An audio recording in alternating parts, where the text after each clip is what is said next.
नमस्कार, मैं हूं आकाश और आप देख रहे हैं न्यूज़ व्यूज। आज आपको एक बड़ी खबर बता रहे हैं जो सिवान के लिए एक बहुत ही अच्छी पहल है। जी हां, सिवान के भगवानपुर प्रखंड क्षेत्र के सुधरी गांव में एक अच्छी पहल की गई है शिक्षकों के समूह के द्वारा। और यहां नई शिक्षा नीति को लेकर कई बड़े वक्ता को बुलाया गया है जो दिल्ली से चल के आए हैं और ये सभी वक्ता नई शिक्षा नीति के बारे में चर्चा करेंगे। ये नई शिक्षा नीति कितनी अच्छी है, शिक्षकों के लिए कितनी ज़रूरी है और इस शिक्षा नीति से बच्चों को क्या लाभ मिलेगा, इन सभी मुद्दों पे चर्चा करने के लिए आए हुए हैं दिल्ली विश्वविद्यालय के प्रोफेसर, जिन्हें हम गुरुजी के नाम से भी जानते हैं, पवन सिन्हा जी।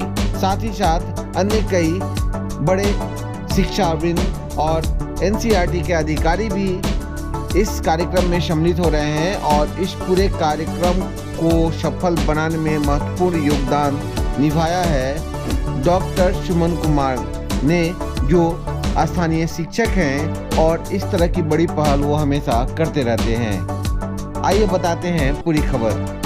सिवान के भगवानपुर प्रखंड के सुधरी गांव में आज नई शिक्षा नीति पर कार्यक्रम हुआ आयोजित। खबर सिवान के भगवानपुर प्रखंड की है, जहां पर आज सिवान जिला में एक ऐतिहासिक कार्यक्रम का आयोजन किया गया। इस आयोजन को सफल बनाने में डॉक्टर सुमन कुमार सिंह और शिक्षक परिवार की अहम भूमिका रही। इस ऐतिहासिक कार्यक्रम को सिवान के भगवानपुर प्रखंड के सुधरी गांव में आयोजित किया गया, जिसमें शैक्षिक संवाद के तहत नई शिक्षा नीति 2020 पर चर्चा हुआ, जिसमें शिक्षकों के दायित्व एवं चुनौतियों पर चर्चा किया गया। इसमें दिल्ली यूनिवर्सिटी के जाने माने प्रोफेसर और गुरुजी पवन सिन्हा भी शामिल हुए। इनके साथ साथ प्रोफेसर ज्ञानदेव मणि त्रिपाठी का भी आगमन हुआ। वहीं एनसीईआरटी व्याख्याता उषा शर्मा और सुश्री ज्योति देशवाल समन्वयक भारतीय ज्ञान शोध संस्था की हैं, उन्होंने भी भाग लिया और सभी मुख्य वक्ताओं ने 2020 में लागू नई शिक्षा नीति पर चर्चा की और उनकी चुनौतियों पर भी जिक्र करते हुए उन्हें क्रियान्वित करने पर जोर दिया। देखिए, यहाँ ये बुद्धिजीवियों की धरती है और इस धरती ने बहुत बड़ी क्रांतियाँ की हैं बौद्धिक क्षेत्र में, शिक्षा के जगत में, राजनीति के जगत में। तो ये उस लिहाज से मैं कहूँ तो एक बड़ी पवित्र धरती है और मेरे विचार से यहाँ के जो सुधीजन हैं उनसे बातचीत करने के बड़े सकारात्मक परिणाम भी निकलेंगे। राष्ट्रीय शिक्षा की ओर एक चिंतन बढ़ेगा, शिक्षकों की एकता के लिए एक चिंतन बढ़ेगा और शिक्षकों के जो राष्ट्रीय कर्तव्य हैं और समाज का जो निर्धन वर्ग है जो प्राइवेट एजुकेशन में नहीं जा सकता, स्कूल कॉलेजेस में उस तरह से नहीं जा सकता, उसको उसकी बस्तियों में जाकर शिक्षा देने का कार्य प्रारंभ होगा बिहार में, सिवान से, ऐसा मुझे लगता है। तो मेरे लिए तो एक बहुत बड़ा अवसर है, सौभाग्य की बात है।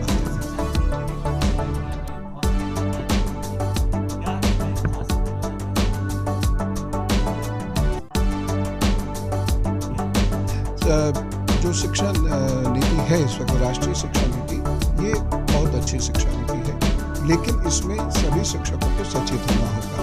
उन्हें ज़्यादा पढ़ना होगा, उन्हें ज़्यादा कर्तव्य करने होंगे, उन्हें ज़्यादा मेहनत करनी होगी, ओरिएंटेशन कोर्सेज होंगे, उनके कॉन्टैक्ट क्लासेस बढ़ेंगे और उन्हें नित्य नई नवीनता की तरफ जाना पड़ेगा। न्यूनेस इस राष्ट्रीय शिक्षा के एक मूल में है ये शब्द कि नवीनता की ओर जाना पड़ेगा और अनेक प्रयोग उनको करने पड़ेंगे, अपना ज्ञान भी बढ़ाना पड़ेगा।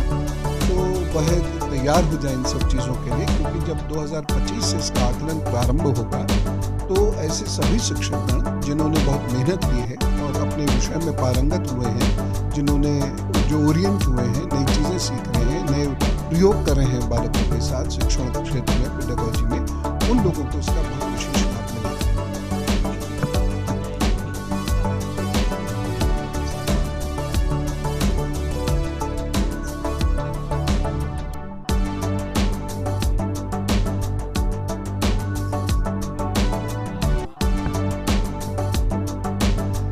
मैं एक अभियान के तहत देश भर के शिक्षकों के पास जा रहा हूँ और मेरी कोशिश है कि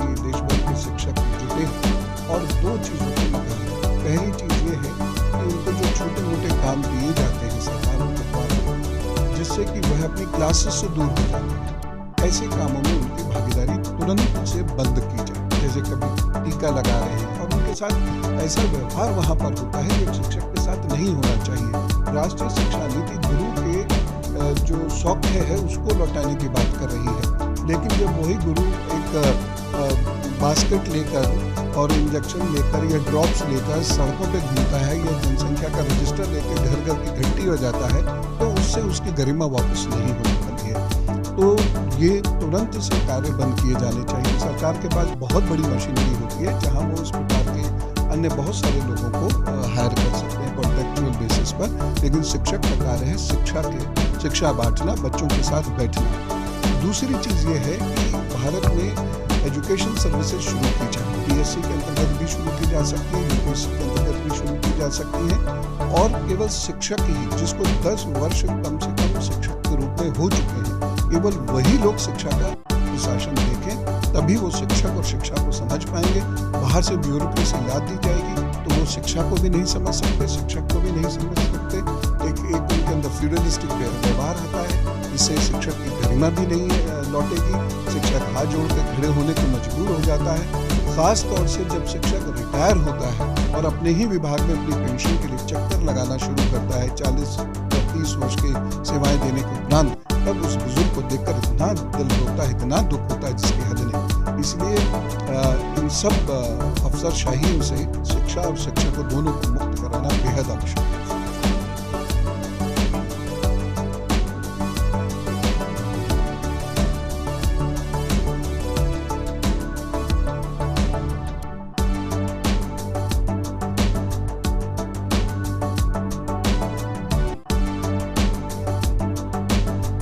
नीति निर्देशक तत्वों के अनुसार भारत का लोकतंत्र लोक कल्याणी लोकतंत्र है या लोक कल्याण की व्यवस्था है, और ऐसे में भारत की सरकार के पास शक्तियां हैं, राज्य सरकारों के पास ऐसी शक्तियां हैं कि लोक कल्याण के लिए बच्चों का ध्यान रखते हुए वह बहुत सारे नियम लगा सकती हैं, बहुत सारी जगहों पे छूट देके स्कूलों को बंद होने से बचा सकती हैं, लेकिन बच्चों के लिए कार्य कर सकती हैं। तो ये जो इस प्रकार से कहीं कहीं हम देखने पाते हैं कि एक ज़बरदस्त लॉबिंग होती है, क्योंकि वो अमीर लोग हैं, बड़े बड़े प्राइवेट स्कूल हैं, तो इन लोगों को प्राइस पॉलिसी जैसे सरकार के अधिकार क्षेत्र में होती है, वैसे इस प्रकार से भी पॉलिसी सरकार के अधिकार क्षेत्र में है। तो लोक कल्याणकारी राज्य की स्थापना के लिए सरकार अपनी ओर से उन स्कूलों को छूट दे जिससे कि वह सर्वाइव कर सके, लेकिन उन स्कूलों पर ऐसे प्रतिबंध अवश्य होने चाहिए जिनसे बच्चा अच्छी शिक्षा से, कक्षा से महरूम हो जाता है। ऐसा नहीं होना चाहिए। यदि एक बच्चे की शिक्षा रुकती है तो एक परिवार अवसाद में चला जाता है। अगर कुछ लाख बच्चों की शिक्षाएं रुक जाए तो सोचिए इस देश के पुनर्निर्माण का हाल खराब हो जाएगा, और जो पूरी प्रशासनिक व्यवस्था है वह चरमराने लग जाएगी और समाज में असमानता बढ़ती चली जाएगी।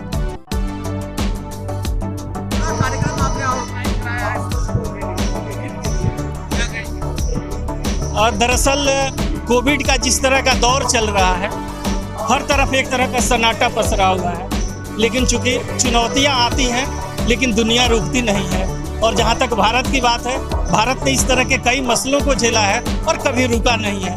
और इस कोविड के बुरे दौर के बीच राष्ट्रीय शिक्षा नीति 2020 को हमने अपने दृष्टि पटल पर रख करके और सामने लाया, तो हम समझते हैं कि दुनिया के लिए अनूठी और अनोखी की घटना है और मार्गदर्शी है। तो चूँकि इस जो राष्ट्रीय शिक्षा नीति बनी हुई है, इसमें बहुत सारे बदलाव हुए हैं। मूल्यांकन के लेवल पर जो हमारा पहले प्री प्राइमरी क्लासेज औपचारिक शिक्षा के लेवल में नहीं था, उसको शामिल किया गया है। तो स्वाभाविक है कि ये चीज़ें जब बदली हुई हैं तो शिक्षकों के लिए उनके दायित्व में भी बदलाव आया। अब गुरुजी की जो भूमिका थी और फैसिलिटेटर से लेकर के और एक मार्गदर्शक तक ये तमाम चीज़ें जुड़ गई। मूल्यांकन का प्रोसेस बदल गया, तो हम समझते हैं कि जब दायित्व बदला तो कुछ चुनौतियां भी आएंगी। तो हम समझते हैं कि शिक्षकों के प्रोफेशनल डेवलपमेंट के लिए ये काफ़ी ज़रूरी था। हम अपने पेशे से न्याय कर सकें, इस राज्य के साथ न्याय कर सकें और राज्य के करोड़ों बच्चों के साथ न्याय कर सके, इसके लिए इन शिक्षकों का प्रोफेशनल डेवलपमेंट होना आवश्यक था। अभी तो आपको लग रहा है कि एक बड़ा सा हुजूम है। अब मैं जरूर कहूँगा कि ये दिखाएं कि एक छोटे से प्रयास पर ये कहा जाता है कि शिक्षक कुछ नया लेने के लिए तैयार नहीं, लेकिन ये हुजूम जो है यह बताने के लिए काफ़ी है कि हम अपने कर्म और प्रोफेशन के प्रति बिल्कुल सजग हैं। और चूँकि ये जो संख्या बल है ये स्वतः स्फूर्त है, इस पर किसी तरह का विभागीय कोई इनिशिएटिव नहीं लिया गया है। ये पूरी तरह से शिक्षकों के लिए और शिक्षकों द्वारा किया गया प्रोग्राम है। बहुत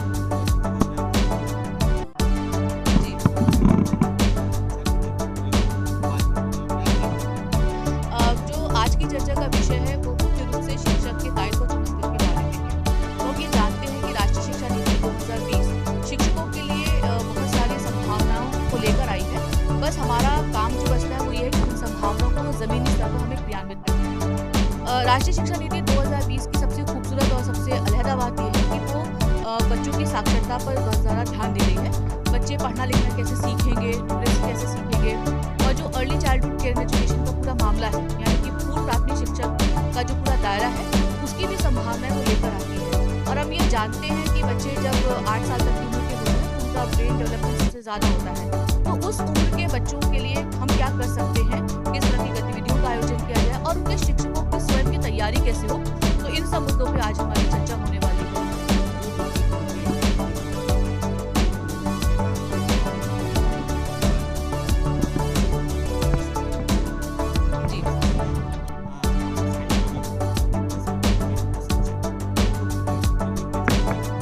देखिए, मुझे लगता है कि शिक्षक का जो दायित्व है, जो उसकी नैतिक जिम्मेदारी है, कोई नीति आए ना आए उसे तो अपना दायित्व का बोध होना जरूरी है। उन्हें क्या करना है, क्यों करना है और कैसे करना है। तो ये 3 सवालों के जवाब अगर एक शिक्षक के पास होते हैं तो लगता है कि नीति किसी भी शिक्षक को बांध नहीं सकती है। जो मेरा नैतिक दायित्व है वो मुझे पूरा करना है। अगर हम परिवार की बात करें तो माता पिता के और दादा दादी के, नाना नानी के सभी नैतिक दायित्व से जुड़े होते हैं। अब हम परिवार में वो दायित्व का निर्वहन कैसे करें, इसके लिए तो कोई नीति नहीं बनाते हैं। तो इसी तरह से शिक्षकों को भी ये देखने की जरूरत है कि दरअसल उनका दायित्व क्या है बच्चों के प्रति, समाज के प्रति और राष्ट्र के प्रति। बस वो जहाँ पर है, जिस स्थिति में है, उस स्थिति में वो बेस्ट क्या कर सकते हैं, सर्वश्रेष्ठ क्या कर सकते हैं, उसकी कोशिश उन्हें करनी होगी। और अपने बच्चों की जरूरतों का ध्यान रखते हुए वो कोशिश उन्हें लगातार करनी होगी। तो अपनी स्ट्रैटेजी उन्हें खुद डिवाइस करनी होगी, अपनी पद्धति उन्हें खुद बनानी होगी। तो जो कुछ उन्होंने अपने शिक्षा कार्यक्रम में पढ़ा है वो तमाम सिद्धांत उन्हें जो कक्षाई ज़मीनी हकीकत है उसमें धराशायी होते हुए नजर आएंगे। लेकिन देखना हमें ये है कि हम अपने बच्चों के लिए क्या बेस्ट दे सकते हैं। तो यहाँ और स्वायत्तता की बात पॉलिसी भी करती है कि स्वायत्तता देनी होगी टीचर्स को। तो मुझे लगता है कि जो स्वायत्तता है और जो जवाबदेही है ये दोनों साथ साथ चलते हैं, यानी कि ऑटोनॉमी और अकाउंटेबिलिटी, ये दोनों चीज़ें एक साथ चलती हैं। तो टीचर के पास भरपूर ऑटोनॉमी है, वो अपनी कक्षा का राजा है, तो वो अपनी कक्षा के बच्चों की ज़रूरतों के हिसाब से अपनी पद्धति तय कर सकते हैं।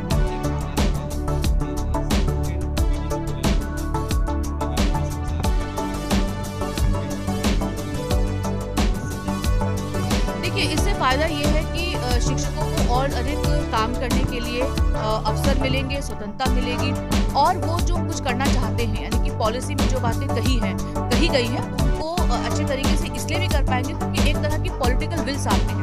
तो एक तरह की जो राजनीतिक इच्छा है वो जब साथ होती है तो हमारे काम करना ज़्यादा सहूलियतपूर्ण हो जाता है।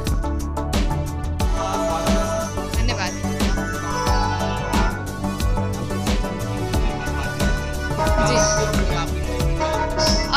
सर, मैं यहाँ पे सिवान में इसलिए आई हूँ, मेरे 2 उद्देश्य हैं। सबसे पहला ये है कि यहाँ पे एक टीचर्स की कम्युनिटी बनाई जाए ताकि एजुकेशन सेक्टर में हम कुछ कंस्ट्रक्टिव वर्क कर सके।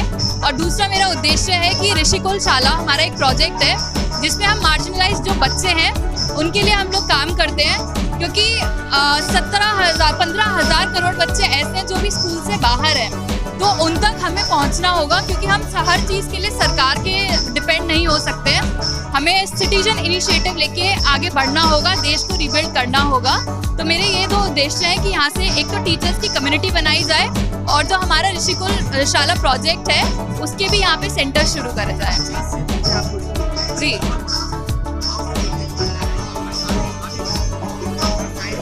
हाँ जी।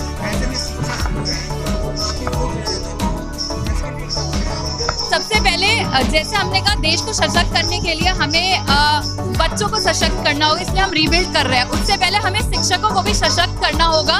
जब तक वो अपने लिए आवाज़ नहीं उठाएंगे कि उनका काम पढ़ाना है, बच्चों पे ध्यान देना है, बाकी ये काम करना नहीं है, तो हम टीचर्स को सशक्त करेंगे। इसके लिए भी हमारा एक ट्विटर पे प्लेटफॉर्म है एडुक्रेसी, जहाँ पे हम बच्चों और टीचर्स को लेके आवाज़ उठाते हैं जो भी उनके साथ गलत होता है। जैसे कोरोना काल में हमने देखा टीचर्स को बहुत ज़्यादा परेशान किया गया, सैलरी के लिए ओवरवर्क कराया गया, तो हम उसके माध्यम से भी टीचर्स को एम्पावर करेंगे कि वो अपने निर्णय खुद ले, उसके ऊपर दबाव ना तो स्कूल मैनेजमेंट का हो ना ही किसी अधिकारी का हो। जी, अगर हम सिर्फ एनईपी पढ़ें तो एनईपी बहुत अच्छी है, लेकिन सिर्फ संदेह होता है कि उसका एग्जीक्यूशन कैसे होगा। अगर एग्जीक्यूशन अच्छा होता है तो डेफिनेटली जो हमारे शिक्षा मंत्रियों ने सब बैठ के जो इसको नीति को बनाया वो डेफिनेटली सक्सेसफुल होगी। लेकिन इंडिया जितना डाइवर्स कंट्री है उसमें इस नीति को एग्जीक्यूट करना एक चैलेंज रहेगा। तो बस एग्जीक्यूशन पे सब डिपेंड करता है, सिर्फ लिखने से नीतियाँ हो जाएंगी उससे काम नहीं चलेगा। जी जी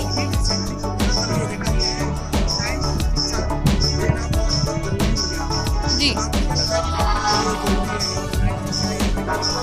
कोरोना काल को देखें तो शिक्षा जरूरी थी। अगर हम लोग बच्चों को छोड़ देते तो बच्चे वापस टीचर के पास पढ़ने आते या नहीं आते नहीं पता होता, उनके अंदर बहुत बिहेवियर चेंज हो चुका होता, जो एक सोसाइटी से कनेक्शन है वो बिल्कुल ब्रेक हो चुका होता।